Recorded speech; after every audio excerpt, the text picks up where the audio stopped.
Wonderful day, wonderful day, wonderful day. This is your neighborhood sensei Fouché, telling all y'all stay woke.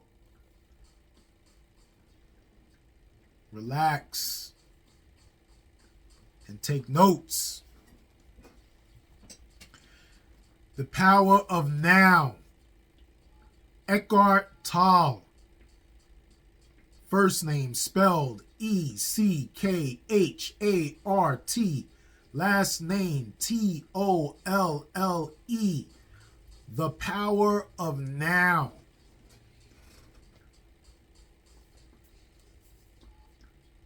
Now is the time to discover who you are.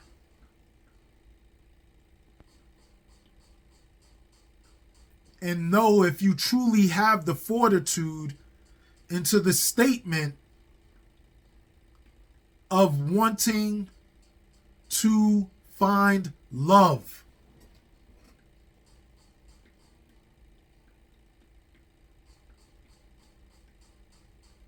What is love? Love is whatever or whoever you are. To your degree of being or not being.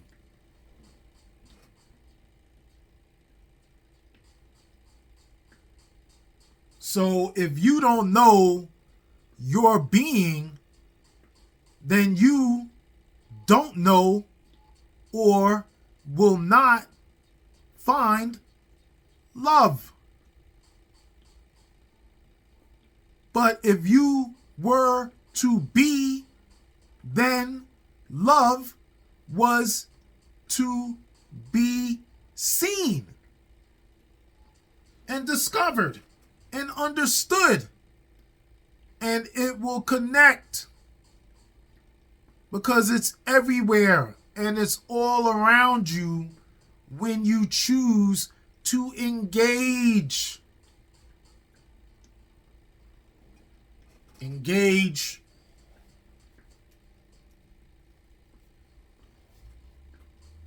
We're not talking about someone else.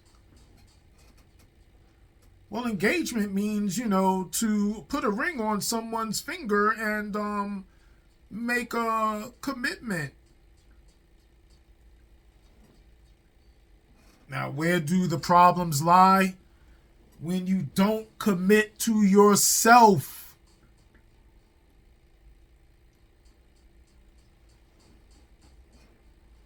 You commit to someone else before, or something else, before you fully even commit to yourself.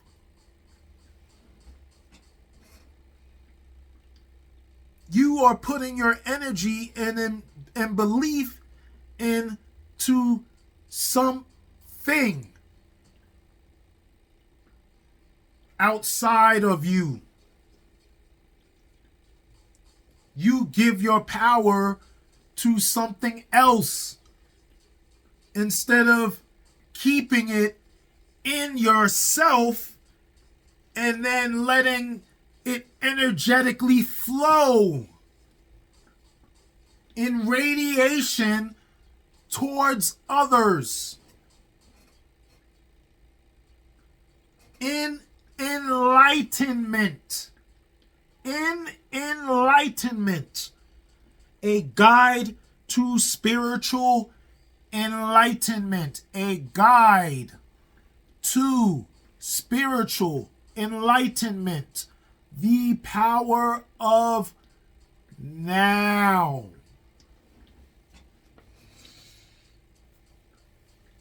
You guys are giving your souls to some mystery man in the sky. Someone you're not even sure if you really know. But here you are. You pinch yourself and you're supposed to be here, right? Right?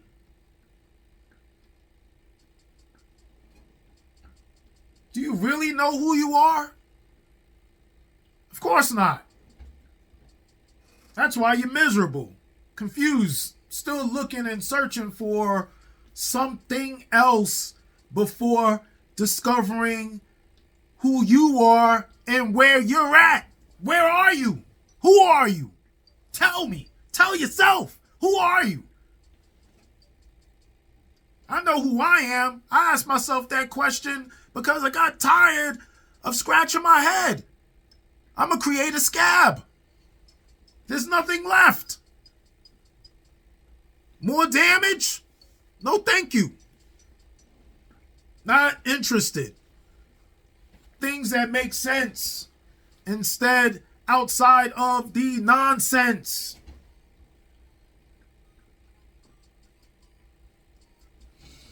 Mystery man in the sky.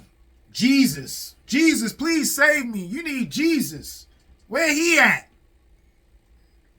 You go to church every Sunday, you pray, you know what I'm saying? You're miserable. You're constantly miserable. They tell you, you need to be in touch with Jesus. Well, you're right there in the church.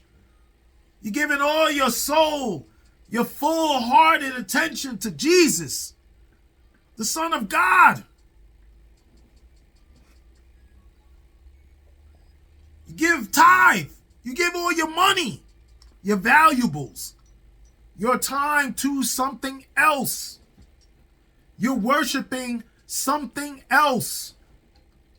But you have no value and love for yourself.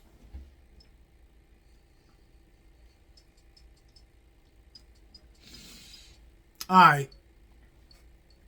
I didn't mention yet. Yesterday, I was introducing a specific titled movie in short reference to a larger and consistently longer process that we're prescribing an aspect of curing yourself out of the glitch.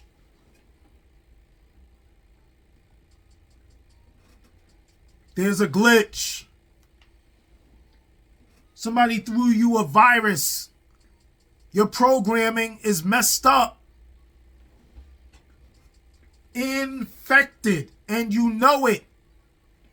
Why you want to deny it? You're trying to still use this incorrect processor and you're expecting to get the highest level of quality out of it. How? It has a glitch. We need virus protection. We need to change the programming and submit to the new. Originally, everything worked. And then you added something that created a virus. And it continued to operate the system.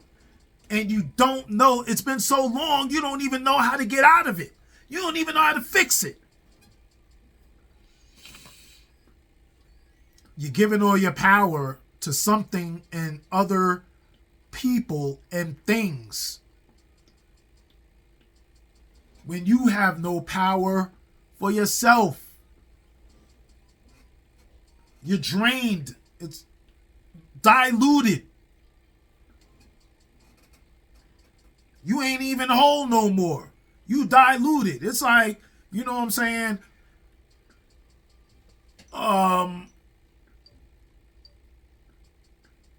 Heavy cream in the aspect of milk. You got heavy cream, then you got a slight dilution, because once you have that slight dilution, it's half and half.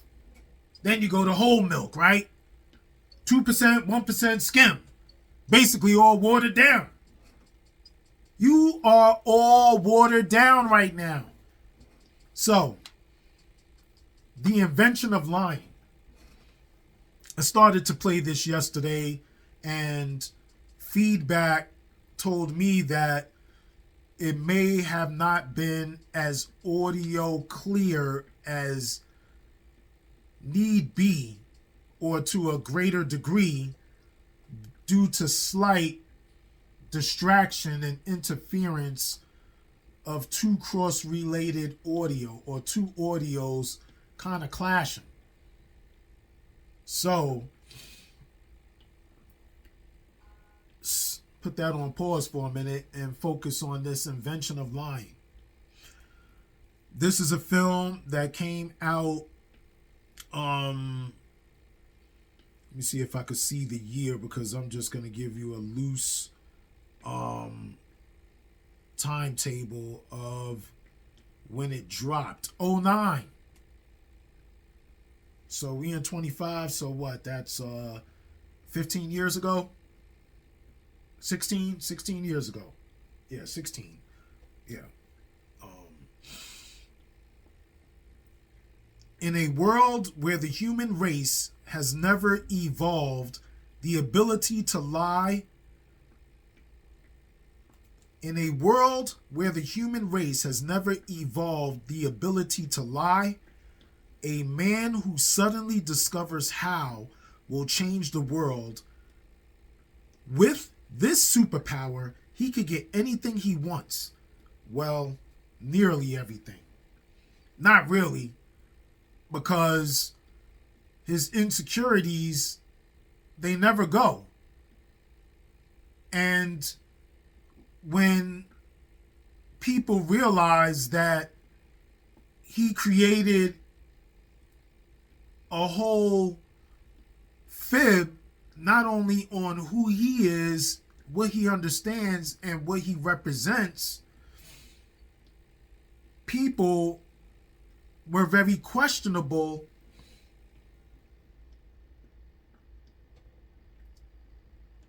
into relating to him.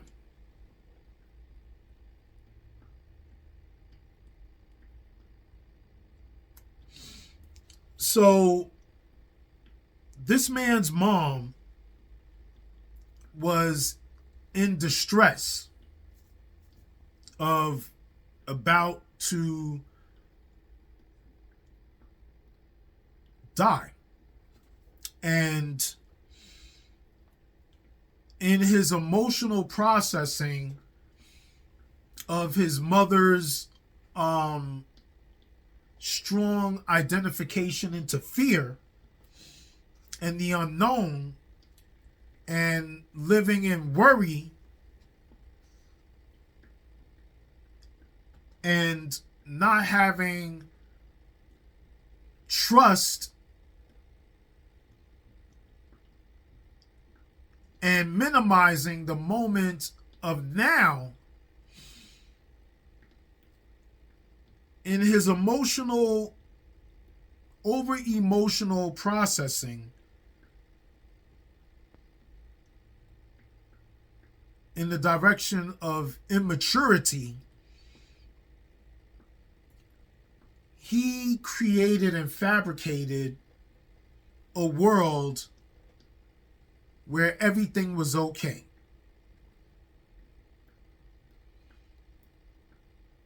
All of these, it was a perfect world where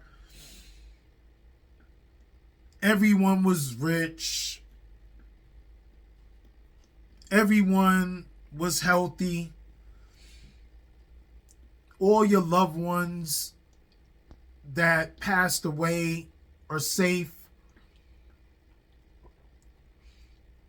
It is basically like the board game Candyland or any one of those kindergarten games.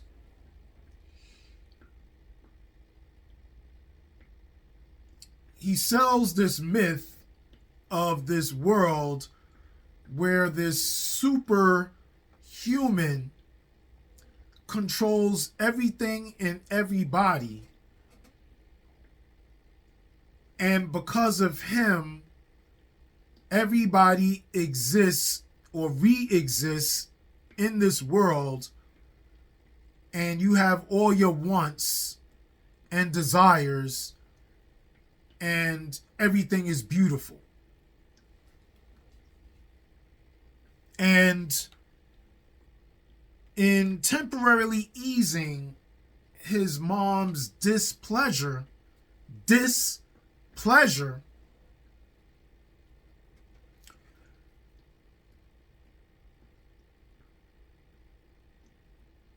there are flies on the wall. And she winds up passing away. And through her passing, these individuals hear this created story. Now, if I didn't before mention in the introduction of this film, this world is based on truth. Nobody lies. Everybody lives within their honor of truth, for better or for worse. Their misery or their insecurity, they understand it. They accept their label, whether they are shallow or highly enlightened in that state of being. But then when this man creates this illusion or this deception, there starts to be a disconnection into the understanding of truth and acceptance. And then people are confused. So let me roll the first part of this section to where his mom is about to go through the process of dying, and all of a sudden, through his emotion, this deceptive spark starts to instigate a created idea of manipulation and deception. Check this out. They just called me. What's going on? They said I'm probably going to die tonight. What? Hello there. Just coming in to check on her. You must be Martha's son. What do you mean she's going to die tonight? It does not look very good. She suffered a major heart attack. Her heart is very weak. Her pulse is not very strong. Her blood pressure is dropping rapidly, and she will probably suffer the fatal heart attack sometime tonight. Yes. Still going to die. Side note, it's fajita night downstairs in the cafeteria, so you might want to grab yourself a little bite down there after Mom dies. Okay?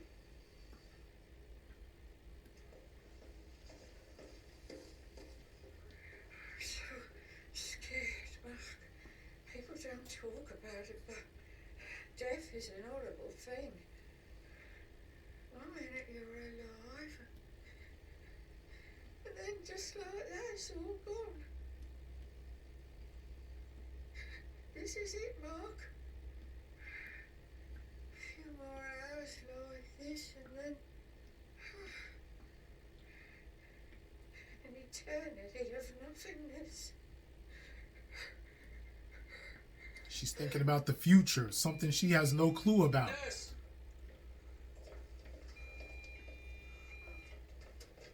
Her vitals are dropping.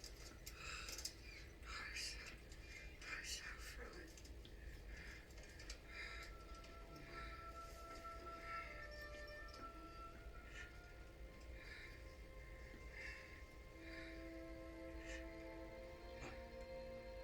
Listen to me.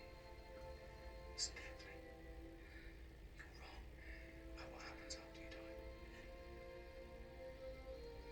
It's not an eternity of nothingness. You go to your favourite place in the whole world. And everyone you ever loved and who's ever loved you will be there. And you'll be young again. You can run and jump like you used to and dance. You used to dance. There's no pain.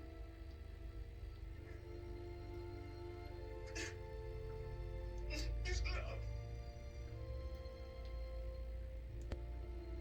Happiness. Everyone gets a mansion. And it lasts for an eternity. An eternity, Mum.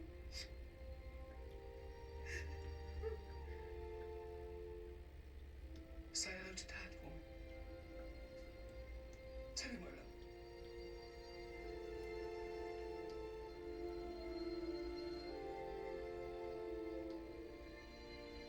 Come on. What else happens? Now remember, See my mother again when I die. this is a world of truth. Please. Everybody accepts what is. They accept the moment. You know what I'm saying? This is a world where people accept the moment, accept the truth, and this lady is insecure about something she has no idea about. She thinks that this end means that she no longer exists in any manner, which is untrue. You just rejuvenate into another form of being. But you are now in this moment, in this being. So if you are in this moment, why not focus on the beauty of the relation and the experiences that you have encountered towards the end of this moment in that moment?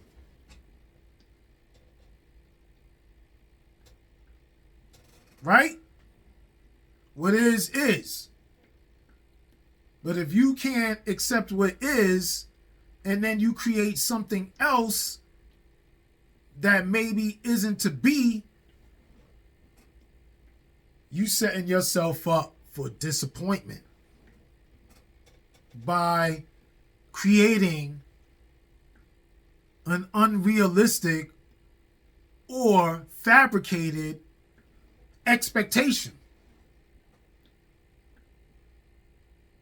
Right? I don't even think y'all are really following. But you will. You will.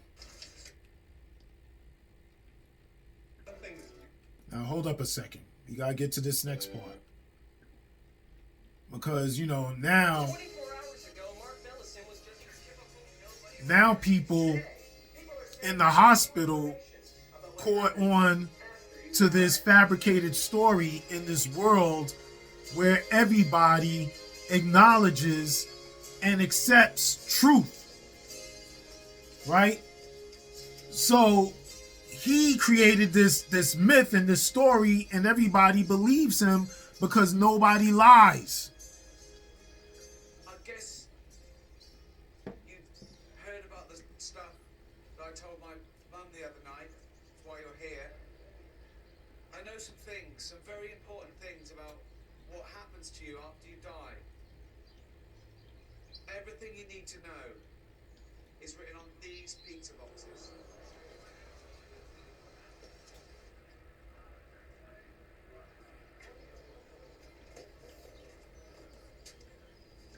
Number one, there is a man in the sky who controls everything. Number two. Whoa. What does he look like? Tall, big hands, making stuff, good head of hair. What ethnicity is he? He's a new type of ethnicity. He's a mixture of all our ethnicities. Does he live in the clouds? No. Do we see him? No. He lives high in the clouds, too high to see him. So he lives in space? Not that high. So then the thermosphere? Sorry, people. I've got a lot to get through here. Just man Oh, lives you in got the a lot sky, to you can't you see got a him, lot to he get through controls here. everything. Cool? Good. Number two, when you die, you don't disappear into an eternity of nothingness. Instead, you go to a really great place. Number three, in that place, everyone will get a mansion.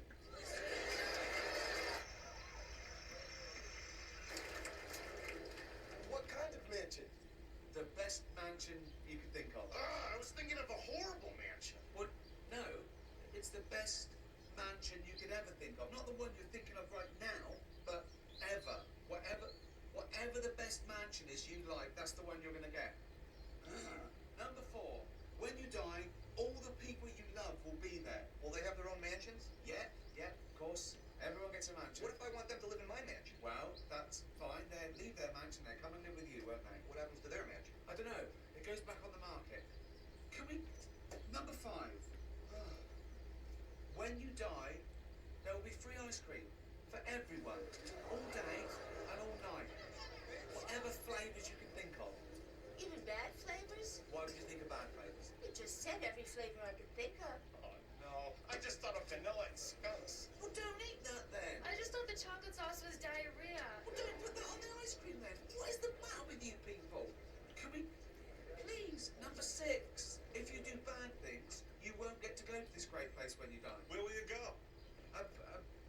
terrible place, the worst place imaginable. What constitutes a bad thing? Awful crimes, rape, murder, things like that. Is punching someone bad? Yes. What if they're trying to hurt you? No, it's fine. Is cursing bad? No, What about being late for work? no, that's fine. I mean, you might lose your job if the boss doesn't like it, but it won't affect what happens to you after you die. What about if you forget to feed your dog? Well, then if you forget, I mean, it's bad for the dog. If the dog dies, it's bad, but it's not. I mean, don't do it on purpose. Don't buy a dog just to starve it for a laugh.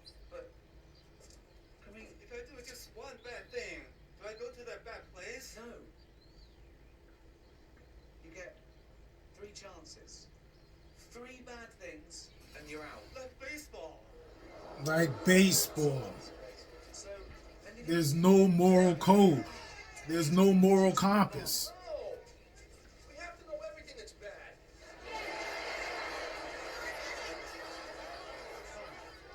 Is it bad to wear pants? There is no is, there's just judgment. 2 hours later. There is no hairstyle that can put you in the bad place. We've been through this. The main ones are things like hurting people physically on purpose, okay? Taking their stuff, doing things to people they don't want done, murdering people on purpose. Okay. Number 9. The man in the sky who controls everything decides if you go to the good place or the bad place. He also decides who lives and who dies. Does he cause natural disasters? Yes. Did he cause my mom to get cancer? Yes. Did he cause that tree to land on my car last week? Yeah. Did he kill my dad with that heart attack? Yeah.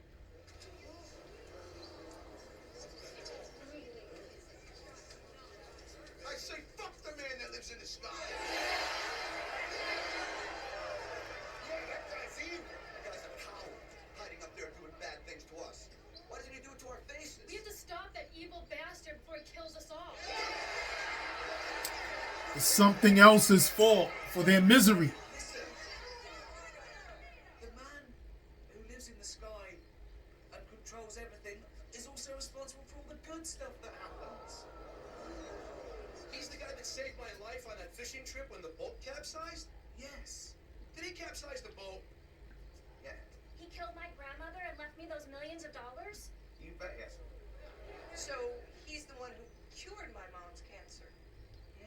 So he's kind of a good guy, but he's also kind of a prick too. Right, but check this out, okay? Number 10. Yeah, check this out. Even if the man in the sky does bad stuff to you, he makes up for it by giving you an eternity of good stuff after you die. As long as you don't do any of that bad stuff that you mentioned, right? Yeah, of course. So it's kind of a test. Well, that's everything I know. Yo, check that craziness out. These people giving all their power to something else, and all that confusion, none of that makes no sense. There's no accountability. There's no moral code. There is no specific centrifugated DNA as far as you and who you choose to be in accepting the moment.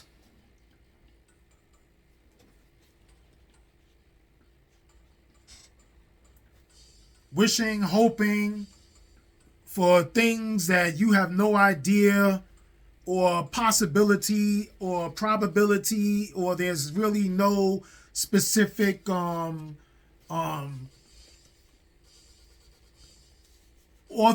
authentic references or documented facts to even back up these speculative theories.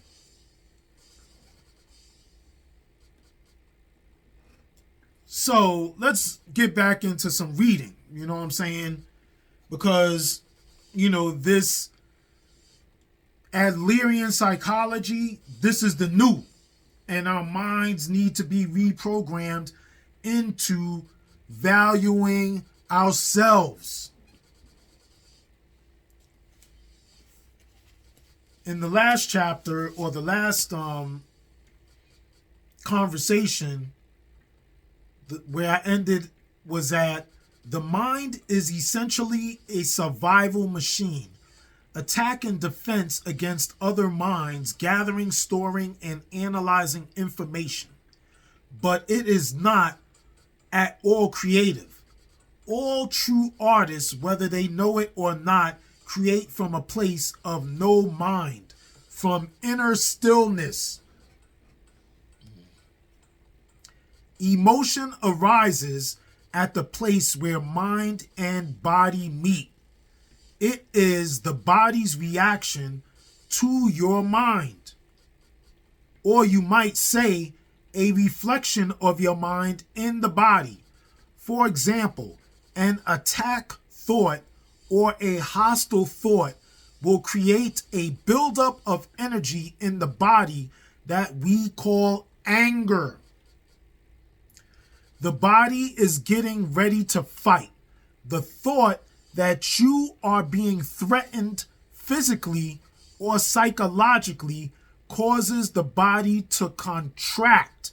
And this is the physical side of what we call fear.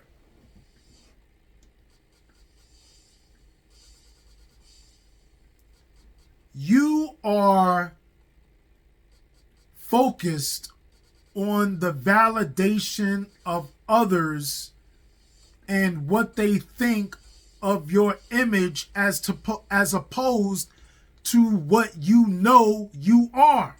So what difference does it make what they say when you know?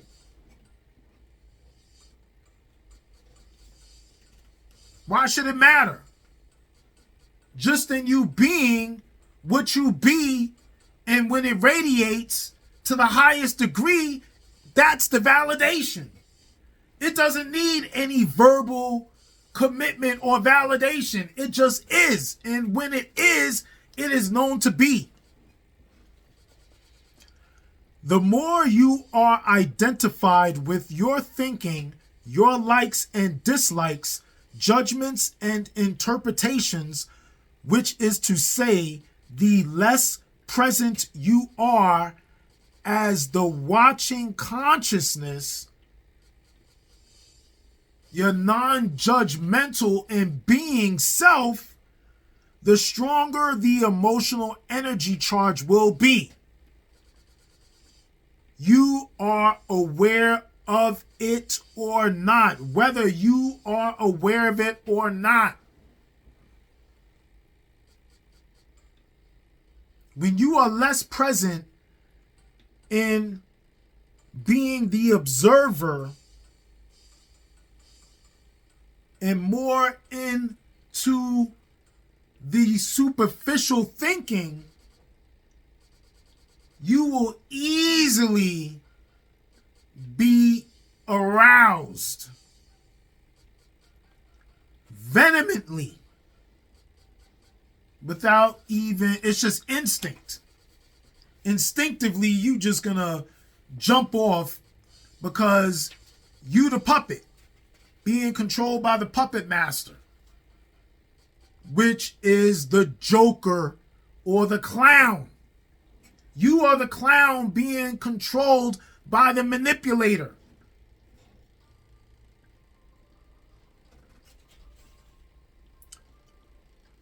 Make it a habit to ask yourself, what's going on inside me at this moment? That question will point you in the right direction. But don't analyze, just watch. When you ask yourself who you are and why, really be honest. Don't judge. Focus your attention within. Feel the energy of the emotion. If there is no emotion present, take your attention more deeply into the inner energy field of your body. It is the doorway into being.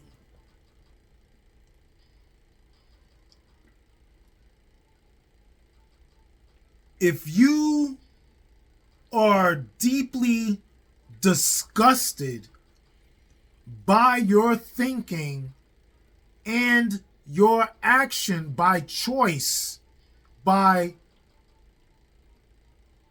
unconscious choice moving through manipulative conscious thinking, the deeper you are ashamed into that glitch thinking, then you will begin to focus on being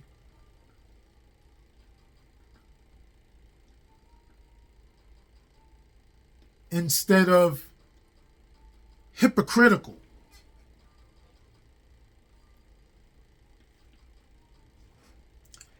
An emotion usually represents an amplified and energized thought pattern, and because of its often overpowering energetic charge, it is not easily initially to stay present enough to be able to watch it.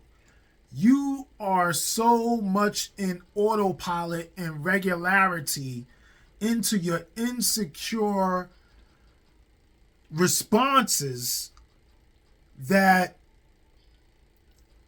it is difficult for you to take immediate acknowledgement and snap out of that glitched error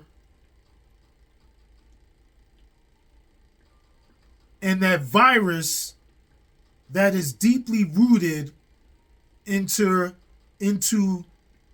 your genetic responses.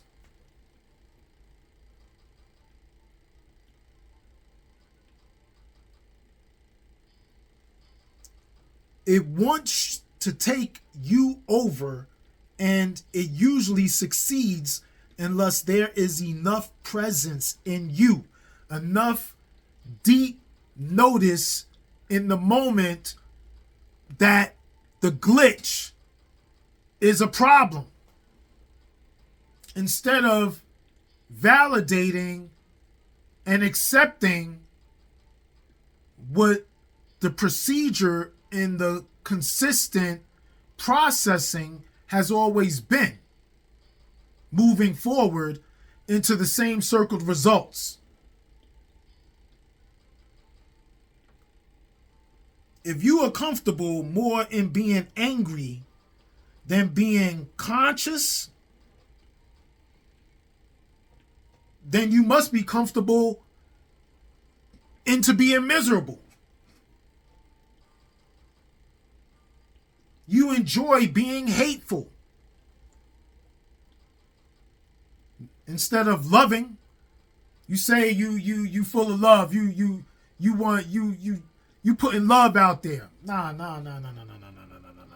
You identify with anger, and then in your identification with anger, it is in your natural habit to instigate it in any form or fashion, whether it is in some verbal or non-verbal response.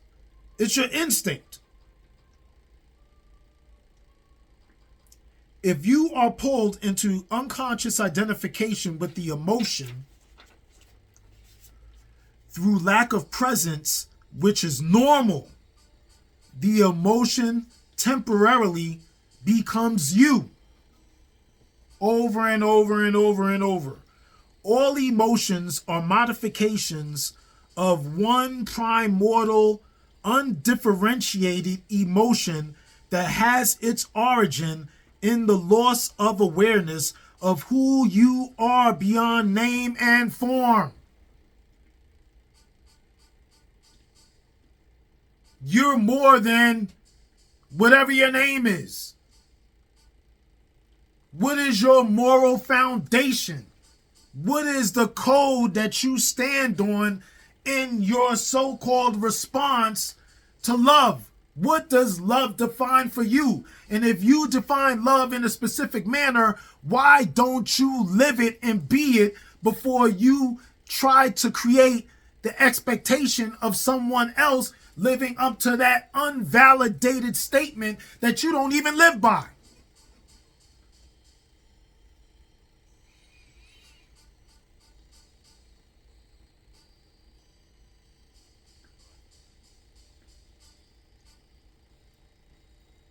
Fear comes close, but apart from a conscious sense of threat, it also includes a deep sense of abandonment and incompleteness. It may be best to use a term that is so undifferentiated as the basic emotion and simply call it pain. You are in emotional pain. You are in emotional suffering because you choose to. You are so comfortable in the art of being mad that that's what you do. But something deep inside you says, I don't want that. That's what you need to find. That's what needs to take control. That is or should be your center point. Your focus, your every moment presence should be that. That deepest of feeling of what you say you want and don't want, depending on the specific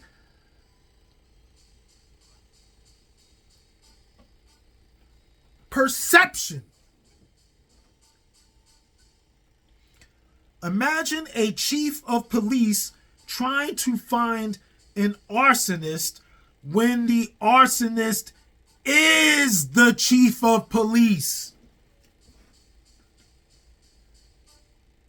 How are you trying? Why are you saying you're trying to call or trying to find or label the enemy as being somebody else when you are really your own enemy? You claim somebody else is the enemy, but it's really less that they're the enemy. You are your own enemy. Emotion literally means disturbance. The word comes from the Latin emovere, meaning to disturb. Emotions, on the other hand, being part of the dualistic mind, are subject to the law of opposites. This simply means that you cannot have good without bad. So in the unenlightened mind identified condition, what is sometimes wrongly called joy is usually short-lived pleasure. Side of the conscious is usually short-lived pleasure side of the continuously alternating pain-pleasure cycle. Again, so in the unenlightened mind-identified condition, what is sometimes wrongly called joy is the usually short-lived pleasure side of the continuously altering pain-pleasure cycle. Pleasure is always derived from something outside you, whereas joy arises from within. The very thing that gives you pleasure today will give you pain tomorrow, or it will leave you, so its absence will give you pain. And what is often referred to as love may be pleasurable and exciting for a while, but it is an addictive clinging, an extremely needy condition that can turn into its opposite at the flick of a switch. Many love relationships, after the initial euphoria has passed, actually oscillate, circle, oscillate between love and hate, attraction and attack. Real love doesn't make you suffer.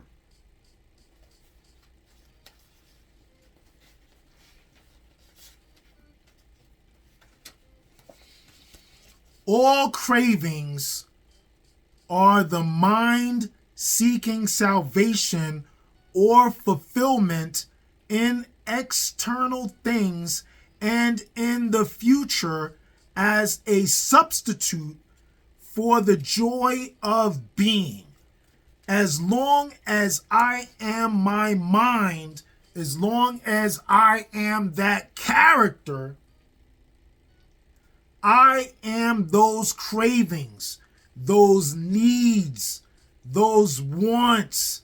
As long as you are desperate, you are those cravings. You are those needs, wants, attachments, and aversions.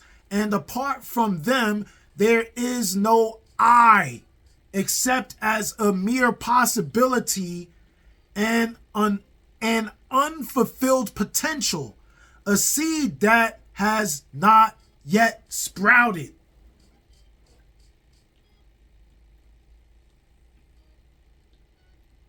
There is no I because you are too busy trying to be them. You're not trying to be yourself. You're trying to be something else for somebody else or something for something else. You're not I, you are them. Become present. Be there as the observer of the mind. Instead of quoting the Buddha, be the Buddha. Be the awakened one, which is what the word Buddha means. Instead of quoting Jesus, be Jesus. Instead of quoting God, be God. Instead of quoting Allah, instead of quoting Muhammad, be Muhammad. Instead of following Dr. King, be Dr. King. Instead of following Malcolm X, be Malcolm X. Instead of following Frederick Douglass, be Frederick Douglass. Crispus Attucks, Ben Banneker.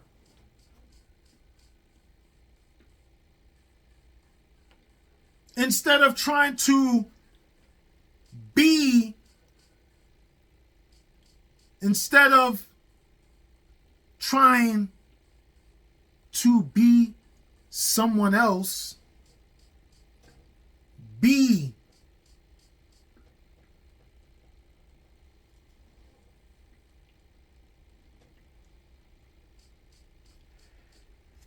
Humans have been in the grip of pain for eons, ever since they fell from the state of grace, entered the realm of time and mind, and lost awareness of being.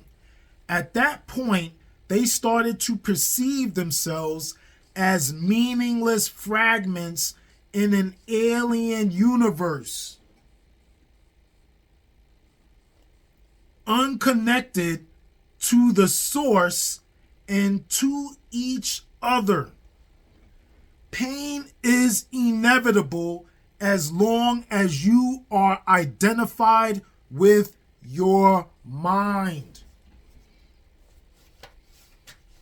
As long as you identify with the goofy character playing the lead in the comedy that you scripted,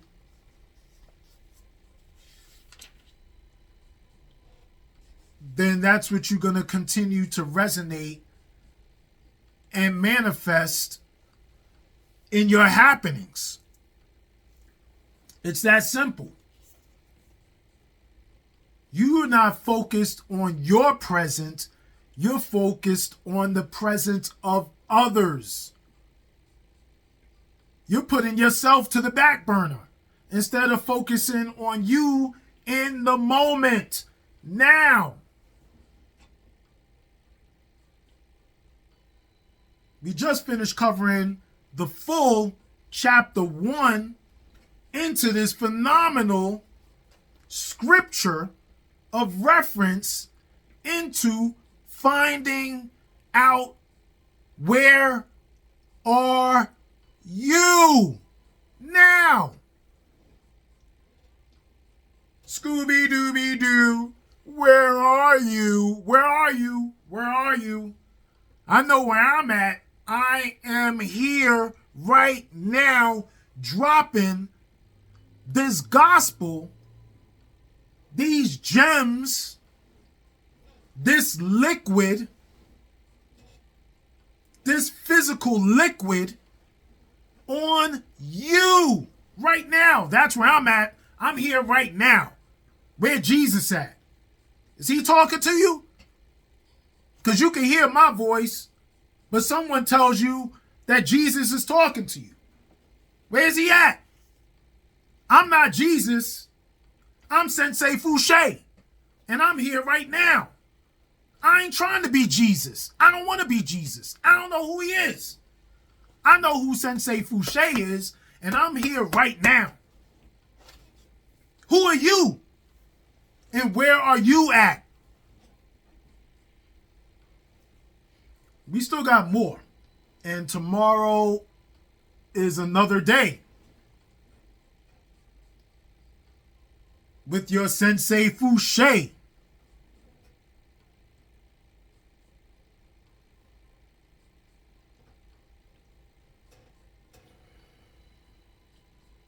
Telling all y'all, stay woke. Relax. And take notes. Be smooth until our next episode. Stay tuned. More to come. Time is eternal, and we have endless amounts of it to give to you. So don't worry. We ain't going nowhere. We are just getting started. Now. And tomorrow is another now. I promise we are going to be there. Now. We here right now.